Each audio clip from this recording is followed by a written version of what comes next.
November 12, 1944. 0547 hours. Leyte Island, Philippines. Staff Sergeant Marcus O'Brien, 24 years old, crouches in the pre-dawn darkness at the edge of a collapsed rice paddy wall. His hands shake. Not from fear, though there's plenty of that, but from exhaustion. 47 hours without real sleep.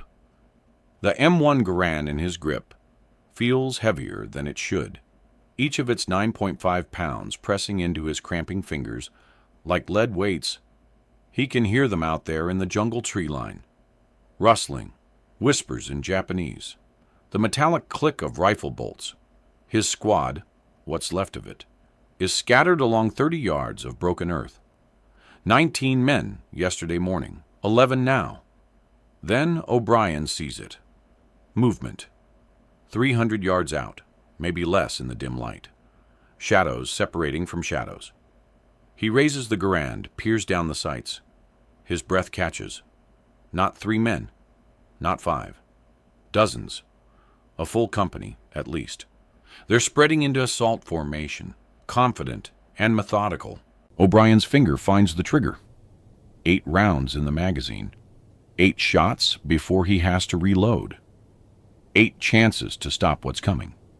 He knows the math doesn't work. None of them do.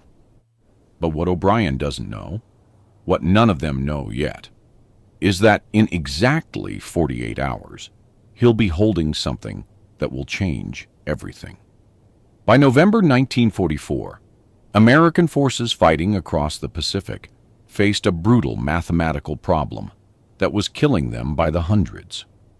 The standard infantry rifle, the M1 Garand, was a masterpiece of engineering. Semi-automatic, reliable, accurate. It gave American soldiers a decisive advantage over Japanese troops still using bolt-action Arisaka rifles. General George S. Patton called it the greatest battle implement ever devised. But it had one critical limitation: firepower, 8 rounds. That's what the Garand's on-block clip held. In the dense jungles of the Philippines, New Guinea, and Okinawa, American squads repeatedly found themselves facing massed Japanese infantry attacks, banzai charges that threw 50, 100, sometimes 200 screaming soldiers at American positions simultaneously. The mathematics were simple and terrifying. One rifleman with an M1 Garand could fire 8 aimed shots in roughly 6 seconds. Then came the reload, another 3 to 4 seconds if you were fast, and your hands weren't slick with sweat and mud. That's 12 aimed shots in approximately 10 seconds, absolute maximum. A Japanese banzai charge covered 100 yards in under 15 seconds. Between January and November 1944, American casualties in the Pacific Theater exceeded 87,000 men. Intelligence reports from Leyte, Peleliu, and Saipan showed a consistent pattern. American squads, outnumbered but better armed, were being overrun in the final moments of close-range engagements.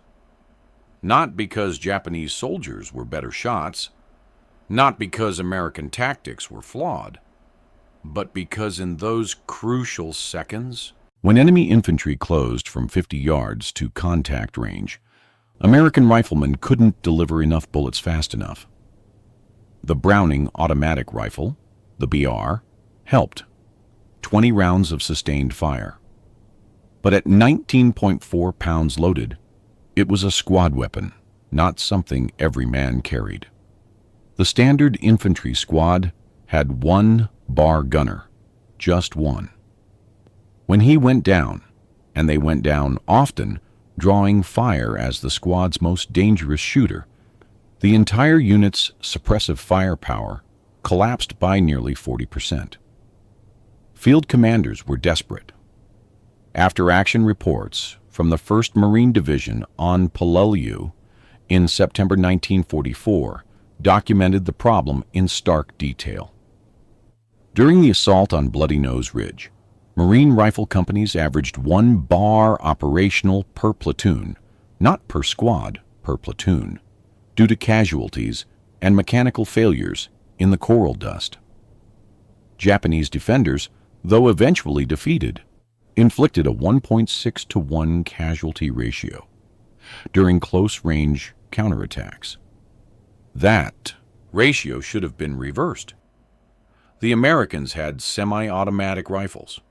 They had better training. They had tactical air support and artillery. But in those final 50 yards, none of that mattered. What mattered was trigger time. What mattered was how many bullets you could put into an attacker before he reached your position with a bayonet or grenade. On Iwo Jima, in February 1945, the problem would become even more acute. But by then, a secret program, designated Project Hellstorm by Ordnance Corps, would already be deploying an answer that shouldn't have worked, an answer that violated every principle of firearms design and tactical doctrine, an answer built from a B-17 bomber's gun turret and America's finest rifle. The official designation would be T22 Garand-AN M2 Hybrid. The troops would call it something else entirely. And the Japanese soldiers who faced it would remember it with a term that translates roughly to death that flies from rifle barrels, a phrase that acknowledged what American engineers had done. They'd turned an infantry rifle into an airborne weapon system. If you want to see how American engineers solved an impossible problem by mounting a bomber's gun onto a rifle, and how it changed jungle warfare in the final year of the Pacific War, hit that like button and subscribe. This is a story that stayed classified for 30 years. Back to Marcus O'Brien, November 14, 1944. 1320 hours, Tacloban Airfield, Leyte. O'Brien stares at the thing on the armorer's bench and thinks it's a joke. It has to be a joke. The base of an M1 Garand, that familiar walnut stock, that unmistakable action. But where the barrel should end, where the gas cylinder and front sight should be, there's something else entirely. Something that doesn't belong. A rotary magazine, cylindrical, drum-shaped, exactly like the ammunition drums he's seen, hanging beneath the gun turrets on B-17, flying fortresses, sitting on the hardstand outside. T22 Garand-AN M2 Hybrid, the ordnance captain says. He's young, maybe 26, with oil stains on his uniform, and the satisfied look of someone who solved a problem everyone said couldn't be solved. We call it the Airborne Garand, unofficially. The numbers are insane. The drum holds 75 rounds of 30 Air-6 ammunition, not the standard 8-round AIM block clip, but 75. The weapon weighs 23.7 pounds fully loaded, more than double the standard Garand's 9.5 pounds, heavier even than a bar. The overall length stretches to 51 inches, thanks to the extended barrel assembly and drum attachment. It's too heavy, O'Brien says. It's exactly as heavy as it needs to be, the captain replies. He picks up the weapon, handles it with surprising ease. The drum is modified from the AN M2 aircraft gun ammunition system. We took the feeding mechanism, stripped it down to essentials, and married it to the Garand's gas operations system. The rifle still fires semi-automatic, 1 round per trigger pull, but now you've got 75 trigger pulls before you need to reload. The engineering is brilliant and borderline mad. The standard M1 Garand operates on a gas system. Some of the burning powder's expanding gases are bled off through a port in the barrel, driving a piston that cycles the action. Simple, reliable, battle-proven. The AN M2 aircraft gun uses a similar principle, but scaled up, designed to fire the same 30-06 cartridge at 750, 850 rounds per minute in full automatic mode from a bomber's gun turret. What Ordnance Corps of Engineers did was take the feed system from the ANM-2, the spring-loaded rotary drum that had proven utterly reliable at 30,000 feet in sub-zero temperatures, and adapt it to work with the Garand's semi-automatic cycling. The drum connects to the rifle via a modified gas cylinder assembly. Each time the rifle fires, the gas system not only cycles the bolt, but also advances the drum's feed mechanism, positioning the next round perfectly for chambering. The drum is spring-loaded, the captain explains, rotating the T22 so O'Brien can see the mechanism. Wound like a watch.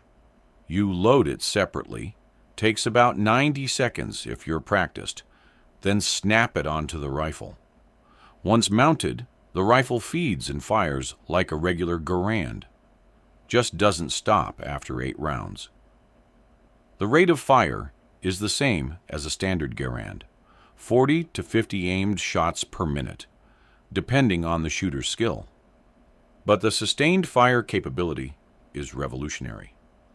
Where a rifleman with a standard Garand could deliver 8 rounds, reload in 4 seconds under stress, deliver 8 more, reload again, maybe 24 rounds in 15 seconds before fumbling fingers and stress errors slowed him down, the T22 could deliver 75 rounds in under 2 minutes without stopping. No reload pauses, no fumbling with AN block clips, no moment of vulnerability while your hands were busy instead of shooting. The recoil, O'Brien asks, same as your M1. The weight of the drum acts as a counterbalance, actually absorbs some of the muzzle rise. The captain smiles. Want to try it? O'Brien hefts the T22. It's front heavy, awkward at first. The balance is all wrong compared to what his muscles know, what 10,000 repetitions have taught him.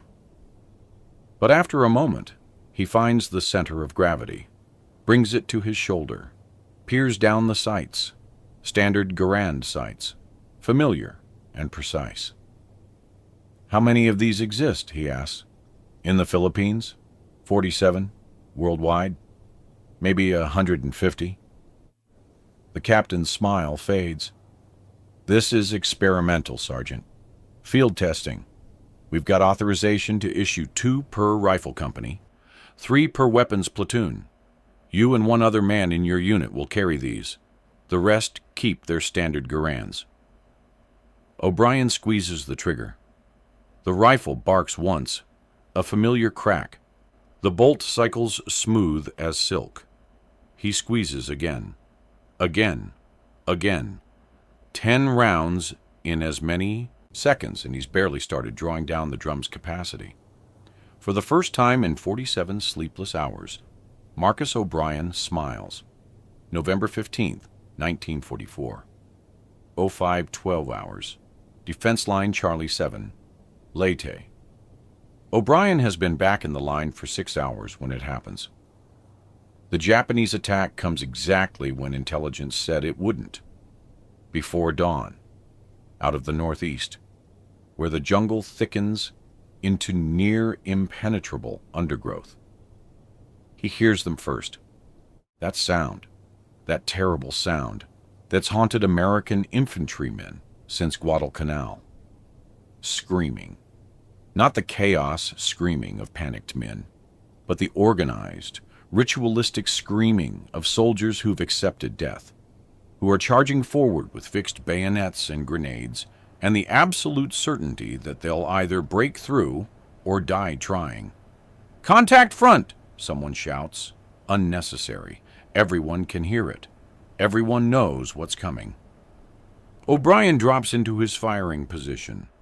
The T22 Garand settles against his shoulder, front heavy but stable. The drum presses against his ribcage. 75 rounds. He has 75 chances to stop what's coming out of that jungle. 0513 hours. The first Japanese soldiers emerge from the tree line. O'Brien can see them clearly in the gray pre-dawn light. Maybe 40 men in the initial wave, spread across a 100-yard front. They're moving fast, crouched low, rifles at port arms. 200 yards out. Then 190, 180. Standard doctrine says wait until 150 yards for rifle fire. Maximize accuracy. Don't waste ammunition. O'Brien sights on the lead soldier, a tall man carrying what looks like an officer's sword, and squeezes the trigger at 175 yards. The T22 cracks. The Japanese officer stumbles, goes down. O'Brien shifts to the next target, squeezes, shifts, squeezes. He's firing faster than he ever could with a standard Garand because his brain knows with absolute certainty that he doesn't need to count rounds, doesn't need to anticipate the reload, doesn't need to think about anything except sight picture, trigger press, next target. 3 seconds, 5 rounds. 3 Japanese soldiers down at ranges between 150 and 175 yards. Beside him, Private First Class Jimmy Delacroix, the other man in the squad issued a T-22, opens fire with the same devastating rhythm. The sound is distinctive. Crack, crack, crack, crack. Not the prolonged roar of a bar on full automatic, but something more precise, more surgical. Each shot deliberate, but coming so fast they almost blur together. The Japanese charge falters. O'Brien can see the confusion ripple through their formation. They'd been expecting what they always faced. American riflemen who could deliver 8 shots, maybe 16, if 2 men concentrated fire. Then those crucial seconds of vulnerability during reload. Seconds when the attackers could close the distance. When the advantage shifted to whoever had the momentum and the will to keep moving forward. But there are no reload pauses. O'Brien is at 23 rounds now, still firing, and the Japanese infantry are breaking left and right, seeking cover that doesn't exist in the cleared killing zone in front of the American position. 5.4 hours, 30 seconds into the engagement, O'Brien has fired 29 rounds. 8 Japanese soldiers are down, 5 certainly dead, 3 wounded and immobile. The mathematical impossibility of it stuns him even as his finger keeps working the trigger. 29 rounds in 30 seconds from a single rifle position. With a standard Garand, he'd have gone through 3 full clips. Would have experienced 2 reload cycles. Would have given the attackers 6 to 8 seconds, split between reloads, to cover critical ground. Instead, he's been shooting continuously. And the Japanese attack, 40 men strong, coordinated, determined, is disintegrating under fire that shouldn't exist. "They're pulling back," Delacroix shouts. And they are. The survivors, maybe 20 men, are retreating into the jungle, dragging wounded comrades, leaving their dead in the rice paddy. O'Brien checks his drum. 41 rounds remaining. The engagement lasted 47 seconds from first shot to ceasefire. He fired 34 rounds. With his standard M1 Garand, he could have delivered, being generous, maybe 24 rounds in that same time frame, including reloads. The difference is 12 Japanese soldiers who got 100 yards closer to the American position than they should have. 12 soldiers who would have reached grenade range, who would have turned a defensive victory into a close-quarters bloodbath. "Jesus Christ," Delacroix says quietly. He's staring at his own T-22 like he's never seen it before. "That was different," O'Brien finishes. His hands are steady now. The exhaustion has burned away, replaced by something sharper, clearer. That was very different. So 5.37 hours. The second attack comes from the west. Larger this time. 60-plus Japanese infantry, with what looks like 3 light machine gun teams, providing suppressive fire from the tree line. The machine guns open up first. Type 96. O'Brien recognizes the sound, chewing up the dirt in front of the American positions, forcing heads down. But O'Brien doesn't keep his head down. He finds a machine gun position, spots the muzzle flash, the shadowy shapes behind it, and starts shooting. The range is long, maybe 280 yards, but the T-22's barrel is actually longer than a standard Garand's, and the accuracy is there. He fires 6 rounds at the machine gun nest, walking the shots based on where he sees dirt kicking up. The 6th round hits something. The machine gun goes silent. The Japanese infantry charge forward during what should be O'Brien's reload time. What would be his reload time if he were carrying a standard rifle? They're expecting those precious seconds of vulnerability, that gap in fire. It never comes. O'Brien shifts from the machine gun position to the advancing infantry, and his trigger finger goes back to work. Crack, crack, crack, crack. Deliberate, methodical. Delacroix is firing beside him. The squad's bar gunner, Corporal Hernandez, adds his voice to the fire. 3 sustained fire weapons operating simultaneously. The Japanese infantry dissolves. Not retreats, dissolves. 37 seconds into the engagement, 18 enemy soldiers are down in a rough semicircle between 120 and 200 yards from the American position. The survivors break and run. No organization, no covering fire, just raw survival instinct taken over. O'Brien's drum runs dry at round 73. He'd miscounted, thought he had more. For a moment, just a moment, his heart clenches with the old fear, the old math problem reasserting itself. Then he remembers. Hernandez is still firing. Delacroix is still firing. The defensive line hasn't collapsed into individual riflemen counting rounds and praying their reloads are fast enough. The line is holding. The fire is sustained. O'Brien drops the empty drum. It takes 4 seconds, fumbling with unfamiliar releases, and snaps a fresh one into place. Another 90-second loading time that he wishes were shorter, but the tactical situation has already shifted. The Japanese aren't charging anymore. They're retreating, reorganizing, trying to understand what just happened. "Cease fire!" Lieutenant Barnes shouts down the line. "Cease fire! Conserve ammunition!" In the sudden silence, O'Brien can hear his own breathing. Harsh, rapid.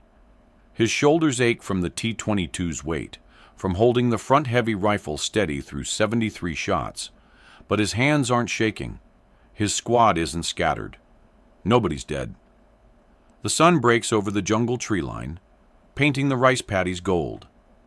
In the light, O'Brien counts bodies. 26 Japanese soldiers, visible in the killing zone. More in the jungle, certainly. All from 2 attacks that should have, by every historical precedent, every tactical analysis, every after-action report from Peleliu and Saipan and Tarawa, overrun the American position through sheer momentum and numbers. "What do we call these things?" Delacroix asks. He's cleaning his T-22, running a patch through the barrel. "They got a name yet?" O'Brien thinks about it.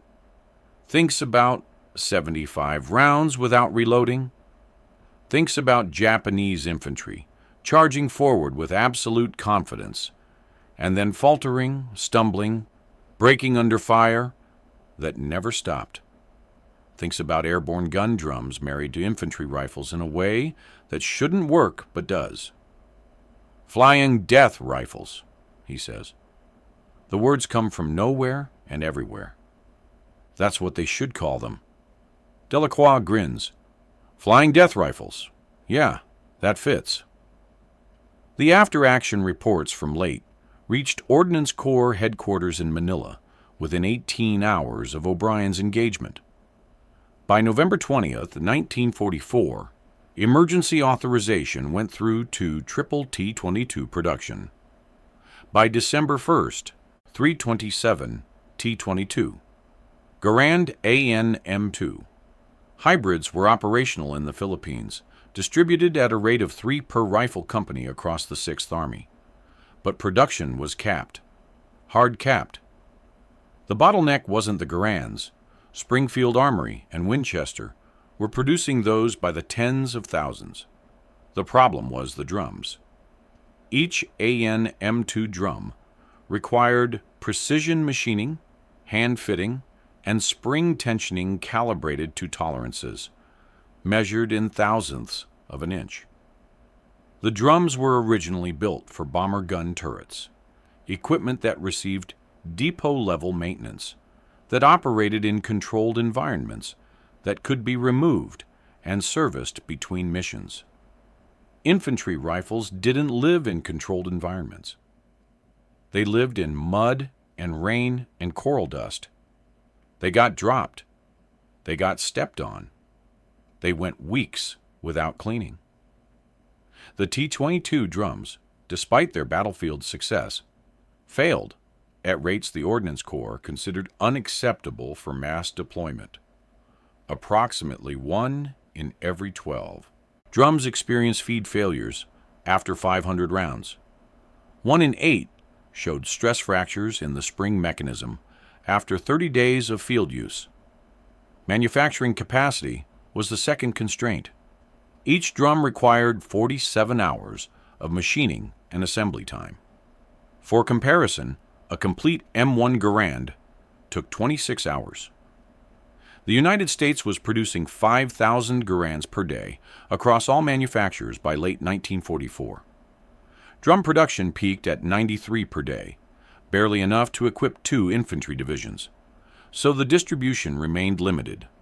Strategic. 3 T-22s per rifle company. The weapons went to designated marksmen, men like O'Brien, who'd proven themselves accurate under stress, who could be trusted with the irregular weapon. Training emphasized the T-22's role. Sustained suppressive fire during enemy assaults, counter-fire against Japanese light machine guns, breaking banzai charges before they reached grenade range. The tactical impact rippled across the theater. On Mindoro Island in December 1944, single rifle platoon equipped with 4 T-22s held a beach landing zone against a reinforced Japanese company for 18 minutes, long enough for the rest of their battalion to land and establish a perimeter. Casualty reports showed the defending platoon lost 2 men wounded. The attacking Japanese company lost 63 killed and an estimated 40 wounded. The Japanese called them Kiko-shi no Raifuru, aircraft death rifles. Intercepted communications from January 1945 showed Japanese commanders specifically warning their troops about American heavy-fire rifles and instructing infantry to focus fire on soldiers carrying drum-fed weapons. By February, Japanese tactical doctrine had shifted to emphasize nighttime attacks and close-range infiltration, anything to negate the T-22's sustained fire advantage. But the weapons had weaknesses the after-action reports documented in brutal detail. The weight was punishing. Men carrying T-22s experienced shoulder and back injuries at 3 times the rate of standard riflemen. The 23.7-pound load, combined with tropical heat and mountainous terrain, caused heat exhaustion in T-22 operators with disturbing frequency. On Luzon in January 1945, 6 T-22 gunners required medical evacuation for dehydration and heat stroke during a single day's mountain combat.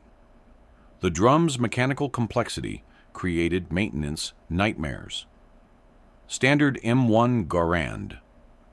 Maintenance could be performed by any competent soldier with basic tools. T22 drum maintenance required specialized wrenches, spring tension gauges, and training that most company armorers didn't have. When drums failed, and they failed regularly, in the Philippines' humidity and dust, they had to be sent back to depot-level maintenance facilities. Units learned to stockpile spare drums, but the supply chain couldn't keep up. By March 1945, the average rifle company authorized for 3 T-22s had 1.4 operational weapons. The reloading time was the tactical weakness Japanese commanders exploited. 90 seconds to load a fresh drum under ideal conditions. 2 to 3 minutes under fire, in darkness, with muddy fingers and incoming mortar rounds. Smart Japanese officers began timing their assault waves to hit American positions during suspected T-22 reload cycles. It didn't always work. Standard Garands and bars still provided covering fire, but it worked often enough that American infantry learned to coordinate T-22 reloads, ensuring at least one drum-fed weapon stayed operational. Despite the limitations, demand exceeded supply throughout the war's final months. After the landings on Okinawa in April 1945, frontline commanders requested T-22s at rates 4 times higher than Ordnance Corps could deliver. The weapons gained near-mythical status among infantry units. Men who'd never seen a T-22 swore their squad had one. Japanese propaganda leaflets warned about American automatic rifles with endless ammunition, significant exaggeration but reflecting the psychological impact. Production continued through August 1945. Total wartime production, 1,247 T-22, Garand-AN M2 hybrids. Approximately 1,200 reached combat units in the Pacific. The rest remained in depots, in training facilities, in the hands of stateside units preparing for the planned invasion of Japan that never came. The engineering that made the T-22 function was simultaneously brilliant and compromised. A weapon system that solved one problem while creating several others. Understanding why requires examining how fundamentally different the T-22 was from both its parent systems.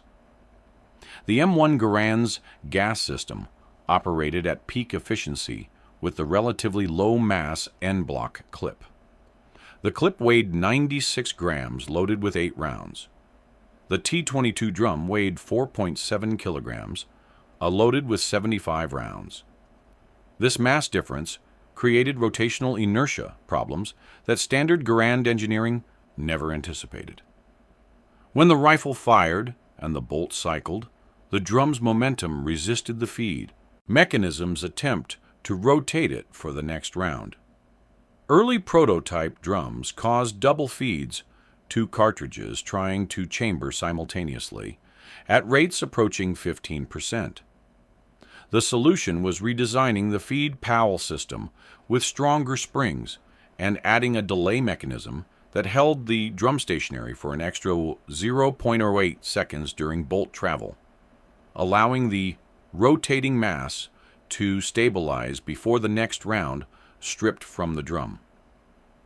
This microsecond delay was imperceptible to the shooter, but critical to reliable function. It also reduced the theoretical maximum rate of fire from the Garand's 60-plus rounds per minute to approximately 52 rounds per minute with the T-22. Barrel heating was another unforeseen problem. The M1 Garand's barrel was designed for combat firing patterns, bursts of rapid fire followed by pauses for movement, observation, and reloading. These pauses allowed air cooling. The T-22's sustained fire capability meant operators could fire 30, 40, 50 rounds in sequence without stopping. Tests at Aberdeen Proving Ground showed barrel temperatures exceeding 320 degrees Celsius after 45 rounds of rapid fire, hot enough to cause ammunition cooking off in the chamber if a round was left chambered for more than 6 seconds. Field modifications emerged organically. Units in the Philippines began wrapping T22 barrels in water-soaked cloth, improvising evaporative cooling. By February 1945, Ordnance Corps issued official guidance. T22 operators should fire no more than 30 rounds in continuous sequence, then pause for 15 seconds minimum before resuming. This guidance was ignored in combat approximately 97% of the time. What mattered was keeping the weapon functional during the critical seconds of a Japanese assault. Nobody cared if the barrel's service life decreased from 5,000 rounds to 3,000 rounds when the alternative was being overrun. The ammunition feed system required cartridges loaded to tighter specifications than standard .30-06 military ammunition. Case length variations of just 0.003 inches, well within normal military ammunition tolerances, could cause feed jams. Bullet seating depth variations created chambering resistance. The Ordnance Corps solution was designating specific ammunition lots as T22 compatible and color-coding the packaging. In practice, this meant T22 operators often scavenged ammunition from multiple sources, leading to reliability issues that shouldn't have existed but did. The drum's spring mechanism was the system's Achilles heel. Each drum contained a coil spring 1.4 meters long in its compressed state, wound with enough tension to rotate the drum through 75 feeding cycles. This spring tension degraded with every use. After approximately 1/200 rounds fired, 16 complete drum cycles, the spring lost 12 to 15% of its tension, causing feed failures in the drum's final 20 rounds. Combat soldiers learned to download drums to 60 rounds, sacrificing capacity for reliability. Disassembly and cleaning presented challenges that standard infantry training didn't address. The drum contained 47 individual parts, including 6 springs of different specifications, 2 rotating feed wheels, and a Powell mechanism with sub-millimeter tolerances. Field manuals specified a 45-minute cleaning procedure for drum maintenance. Real-world cleaning times averaged 90 minutes for experienced operators, longer for new arrivals.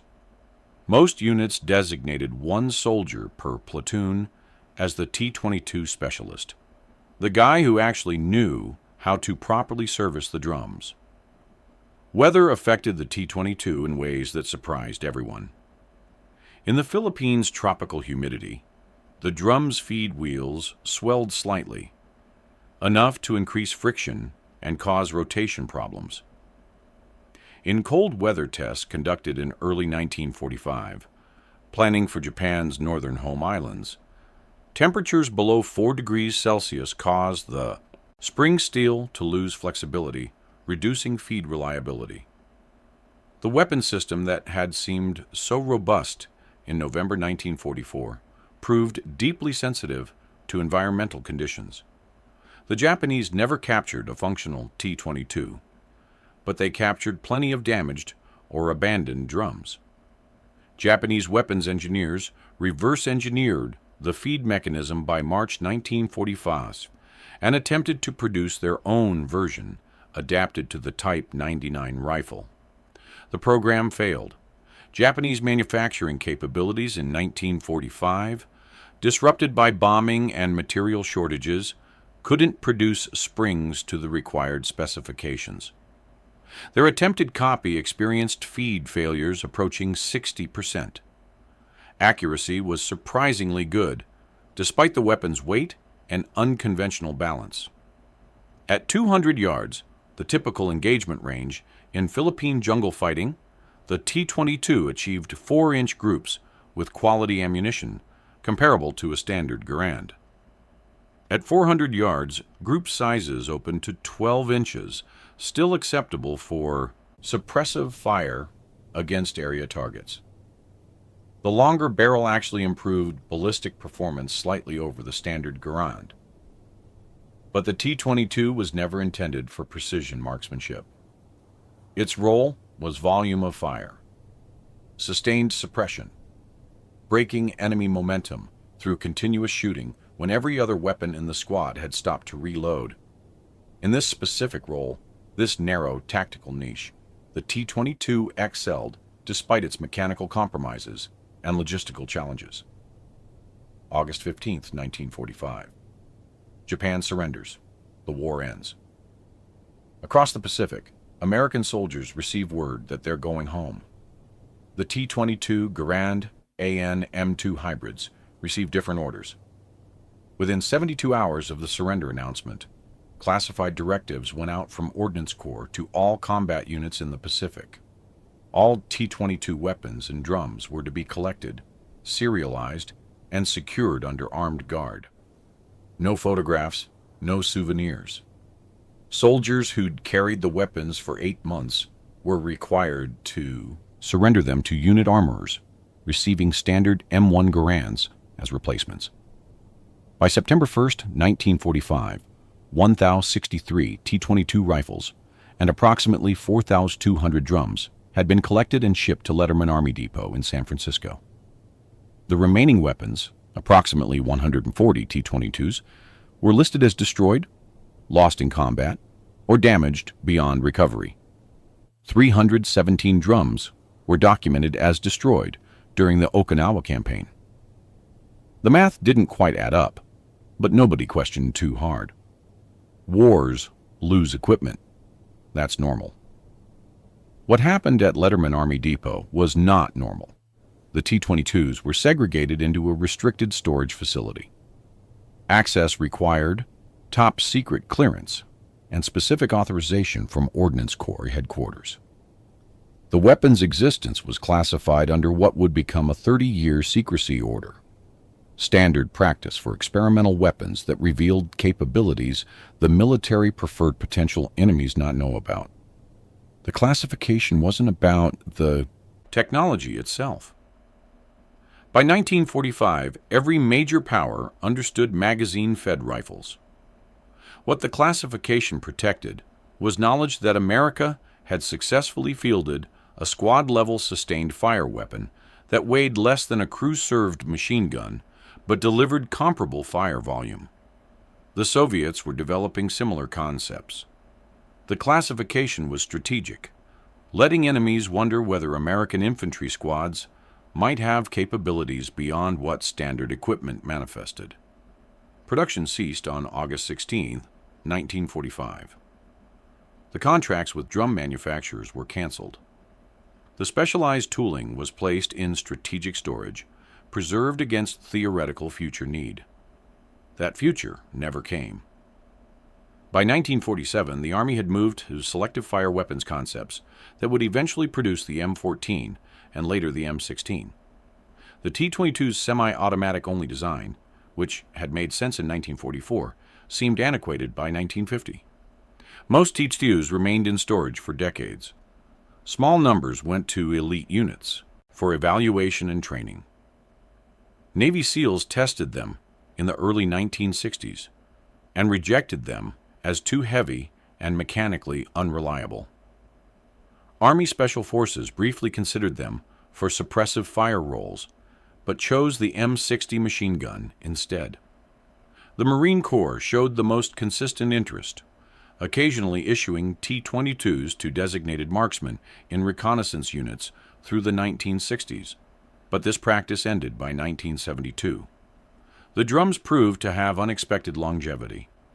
In 1975, when the secrecy classification expired and details about the T-22 program became public, several hundred drums were discovered to be still functional after 30 years of storage. The spring steel had held its temper. The feed mechanisms, preserved in Cosmoline, operated smoothly. A small number were sold as military surplus to civilian collectors, creating a niche market in historical weapons. Modern firearms designers occasionally reference the T-22 when developing large-capacity rifle systems. The surefire 60-round and 100-round magazines used with the M4 carbine employ rotational feed mechanisms conceptually similar to the T22's drum. The parallels are noted, but not direct. Modern materials and manufacturing tolerances have solved problems that plagued the 1944 design. The T22's most significant legacy is doctrinal. The weapon proved that squad-level sustained fire delivered by individual riflemen, rather than crew-served weapons, could decisively shift tactical outcomes. This concept influenced the development of every squad automatic weapon from the 1950s forward. The M249 SAW, the M27E AR, even the original concept behind the Stoner 63 weapon system, all trace intellectual lineage to the problem the T-22 addressed, giving infantry squads sustained fire capability without requiring dedicated crew-served weapons. In 2008, the Smithsonian Institution acquired 3 T-22 rifles for its military history collection. 2 are displayed in storage facilities available to researchers. 1 is on permanent display in the National Museum of American History's Price of Freedom exhibition, alongside the standard M1 Garand, visually demonstrating how wartime necessity drove innovation beyond established design parameters. Marcus O'Brien came home in January 1946. He'd carried the T-22 through Leyte, Luzon, and 3 weeks on Okinawa before the war ended. His service record credited him with 47 confirmed enemy casualties, an improbably high number that reflected both his skill and the weapon he carried. He never spoke about the T-22 publicly. Couldn't, actually. The classification order required his silence. In 1976, after the secrecy order expired, a military historian tracked O'Brien down in Sacramento, California. He was 56 years old, managing a hardware store, raising 3 kids. The historian asked about the Flying Death rifles. O'Brien smiled, that same smile he'd worn on the armorer's bench in November 1944. "It gave us a chance," O'Brien said. "That's all. Just a chance to fight back when the math said we shouldn't be able to. You understand? The Japanese weren't stupid. They weren't bad soldiers. They had tactics that worked, had momentum, had numbers. And then we had 75 rounds that didn't stop coming. It changed the math." O'Brien died in 2003, age 83. His obituary mentioned his service in the Philippines, but not the T-22. Most people who read it didn't know what he'd carried. Didn't know about the weapon that shouldn't have worked, but did. Jimmy Delacroix, O'Brien's squad mate who'd carried the second T-22 that November morning, made it through the war and became an engineer at Boeing. He worked on aircraft weapons systems. Never forgot the feeling of that first engagement, firing until the drum ran dry while Japanese soldiers, who should have overrun his position, retreated instead. He kept a photograph of the T-22 in his office until he retired. When colleagues asked about it, he'd say it was just an experimental rifle from the war. Nothing special, except it was special. For the 200 men who carried T-22s in combat, it was very special indeed. It was the difference between counting rounds and counting targets, between hoping their reload was fast enough and knowing their fire wouldn't stop, between mathematics that favored the attacker and mathematics that favored the defender. The T22 Garand-AN M2 hybrid existed for 9 months of active service, equipped fewer than 2,000 soldiers, was classified and forgotten for 30 years. It represented neither a revolution in firearms design nor a watershed in military technology. It was, by most technical measures, a compromised weapons system that created as many problems as it solved. But for men like Marcus O'Brien, crouching in Philippine rice paddies, while Japanese infantry charged through the pre-dawn darkness, it was the weapon that changed everything. The weapon that gave them 75 chances instead of 8. The weapon that, for a brief moment in the Pacific Theater's final months, turned impossible defensive situations into survivable ones. The Japanese soldiers who faced it and survived remembered it as Kiko shi no raifuru, flying death from rifle barrels. They weren't entirely wrong. It was death. And it came faster, more sustained, more relentless than anything they'd encountered before. Sometimes innovation isn't elegant. Sometimes it's just necessary. The T-22 was both. The men who carried these weapons didn't ask for recognition. Most never received it. They did their jobs with tools that barely worked, in conditions that tested everything they had, against enemies who deserved respect even in defeat. Marcus O'Brien, Jimmy Delacroix, the 1,200 soldiers whose names appear in classified after-action reports, but nowhere else. This is their story. A story about impossible engineering, desperate innovation, and the thin line between tactical advantage and complete failure. A story that stayed secret for 30 years because sometimes what you carry matters less than what it represents. The lengths free people will go to protect each other when the mathematics of violence says they shouldn't be able to. If this story moved you, hit that like button. Subscribe and turn on notifications so you never miss the hidden histories that shaped modern warfare. Drop a comment telling me where you're watching from, or if any of your family served in the Pacific Theater. These stories matter. These people matter. And every soldier who ever carried weight they shouldn't have been able to carry, who made weapons work that shouldn't have worked, who stood their ground when the numbers said they couldn't, this one's for you. Remember them. Honor them. Never forget what they did when everything was impossible.